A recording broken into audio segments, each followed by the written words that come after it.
Under the Speaker's announced policy of January 7, 1997, the gentleman from Texas, Mr. Paul, is recognized for 50 minutes as the designee of the Majority Leader. Thank you, Mr. Speaker. If I had a chance to pick a topic for my special order today, I would call it the folly of foreign intervention. We have heard very much in the last few weeks about the possibility of a war being started in the Persian Gulf.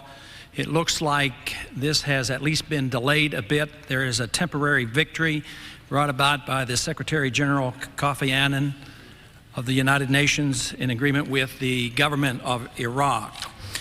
This, I think, is beneficial. At least it gives both sides more time to stop and think and talk before more bombs are dropped. Before we left about 10 days ago from the Congress, I think many members and much of the nation thought that within a short period of time, within a week or so, there would be additional bombing by the Americans over Baghdad. There were polls out at that time that said that 70% of the American people endorsed this move, something that I question, and of course I question the legitimacy of dealing with policy by measuring polls anyway. I think we should do what is right, not try to decide what is right by the polls. But in this circumstance, I think the polls must have been very, very misleading. We heard a gentleman earlier this evening from North Dakota mention when he was at home, essentially nobody was telling him that they were in favor of the war. I think most members of Congress on this past week at visiting home had the same message. And certainly there was a very loud message in Columbus at a town hall meeting. It was written off by those who wanted to go to war and wanted to drop the bombs by saying, well, no, this was just a very noisy bunch of hippies who are opposed to the war. Well, let me tell you, there's a lot of people in this country who are opposed to the war, and they're not hippies. And I think to discredit people who oppose going to, and participating in an act of war and try to discredit them by saying that they belong to a hippie generation, I think they are going to lose out in the credibility argument in this regards. But this debate has been going on for quite a few months.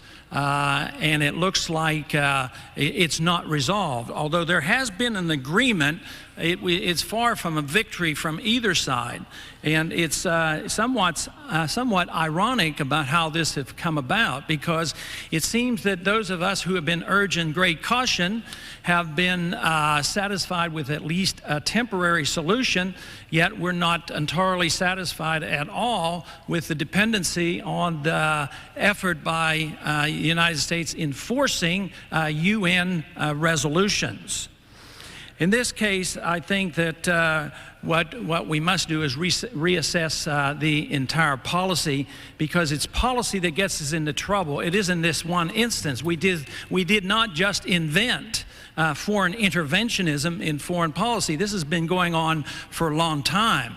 The first egregious example, of course, was in Korea, where we went to war under the UN banner, and it was the first war we didn't win. And yet we continue with this same policy throughout the world. And hardly can we be proud of what happened in Vietnam. It seems like we're having a lot more success getting along with the Vietnamese people as we trade with them rather than fight with them. So there's a lot of argument against this whole principle of foreign interventionism, involvement in the internal affairs of other nations, picking leaders of other countries. We were warned rather clearly by our first president, George Washington, that it would be best that we not get involved in entangling alliances, and that we instead should talk with people and be friendly with people and trade with people.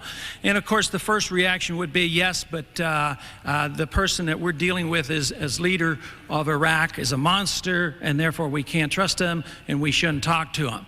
Well, there's been a lot of monsters around the world. That the House can receive a message. The Chair will receive a message. Mr. Speaker, a message from the President of the United States. Mr. Speaker. Mr. Secretary. I'm directed by the President of the United States to deliver to the House of Representatives a message in writing. Thank you. The chair thanks the gentleman from Texas, and the gentleman from Texas is recognized. I was saying there have been a lot of monsters in the world, and we have not treated them all the same way. Just think of the tremendous number of deaths to the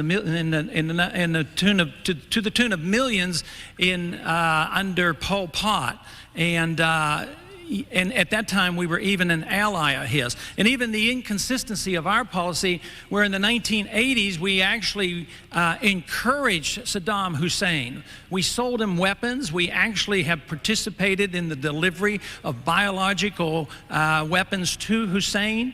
At that time we encouraged him to cross the border into Iran. We closed our eyes when poison gases were used.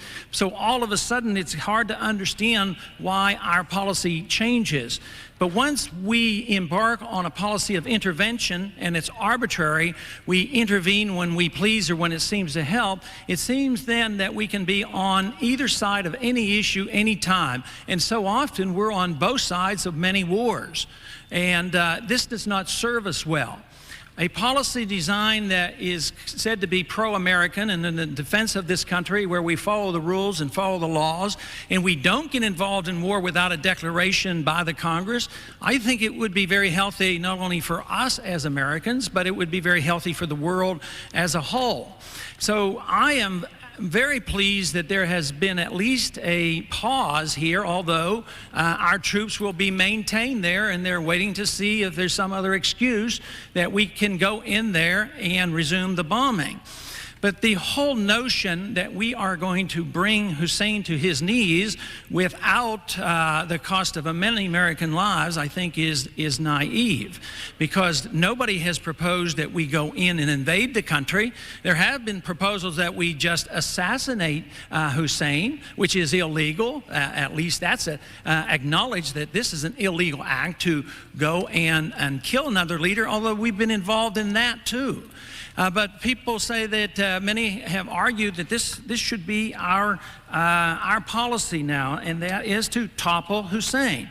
But you know, we used the CIA in Cuba a few decades ago, and now it's just been revealed that our CIA botched the job.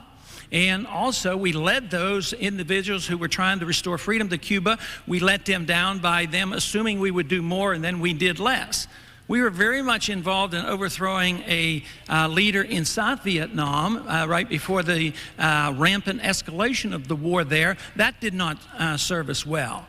And then there's another example of our CIA putting a government in charge over in Iran.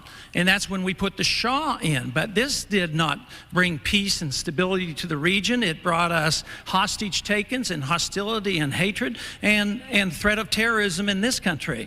So although many will make the moral cause for doing good around the world, there is no moral justification if we are going to follow the laws of this land and try to stick to the rules of providing a national defense for us and a strong foreign policy. Will the gentleman yield? I yield to the gentleman from Tennessee. I just wanted to take just a moment to say how much I appreciate many of the points that you are making, particularly in regard to the folly of much or many of our foreign interventions in recent years. I remember about 3 years ago reading on the front page of the Washington Post that we had our troops in Haiti picking up garbage and settling domestic disputes. Now, picking up garbage for Haitians and settling their domestic disputes should not be a mission of the American military. The Haitians should pick up their own garbage. Then a few weeks ago, I heard that we had our troops in Bosnia giving rabies shots to dogs.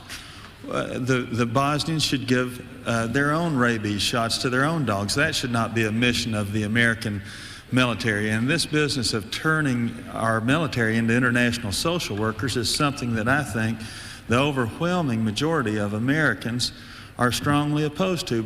And this really sad thing is that we have spent many, many billions of hard-earned tax dollars in recent years in Haiti, Rwanda, Somalia, Bosnia, now in Iraq.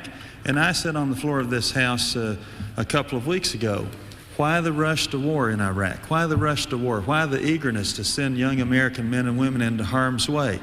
The American people were not clamoring for war then. They are even more so not clamoring for war now. Going to war should be the most reluctant decision that we make. We should go to war only when there is no other reasonable alternative. I saw George Stephanopoulos on television a few days ago, and he said that even in World War II, we had some people who were opposed to World War II. But I can tell you, the day after Pearl Harbor, the Senate voted 82-0, and the House voted 388-1 to go to war against Japan. But Japan had attacked us at that time, and it was a totally different situation from the one we face in Iraq. You can say any bad thing that you want to about Saddam Hussein, and I would agree with you. But I can also tell you that he was greatly weakened by the first Gulf War. He has been weakened even more by the sanctions since then. I heard one commentator say that even the Italian army could beat Saddam Hussein at this time. The threat is not there, and for us to spend all these hundreds of millions of dollars deploying all our troops over there in the Middle East is a tremendous waste of money. It's not something that should be done. We should try to be friends with all nations in the world that will let us be friends, but that doesn't mean we need to keep sending billions and billions of dollars overseas. Much of this money and many of these interventions are creating great resentment toward us. I read recently that in regard to the International Monetary Fund, that many of these countries, they feel like we're behind the International Monetary Fund interventions in Southeast Asia, and they're requiring some of these countries and peoples to do things that they don't want to do, and really all they're doing is bailing out big banks and big multinational companies, and it's creating great resentment toward us. President Kennedy, and I'll stop with just two other points.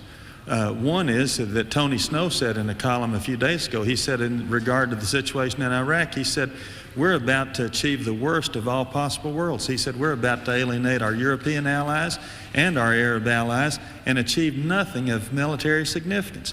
But President Kennedy in 1961 said, and I want to read this quote, he said, we must face the fact that the U.S. is neither omnipotent nor omniscient, that we are only 6% of the world's population, that we cannot impose our will upon the other 94%, that we cannot right every wrong or reverse each adversity, and that therefore there cannot be an American solution to every world problem. That was President Kennedy in 1961, and the only change is that now we're slightly less than 5% of the population of the world instead of the 6% that we were then. I think President Kennedy was exactly right.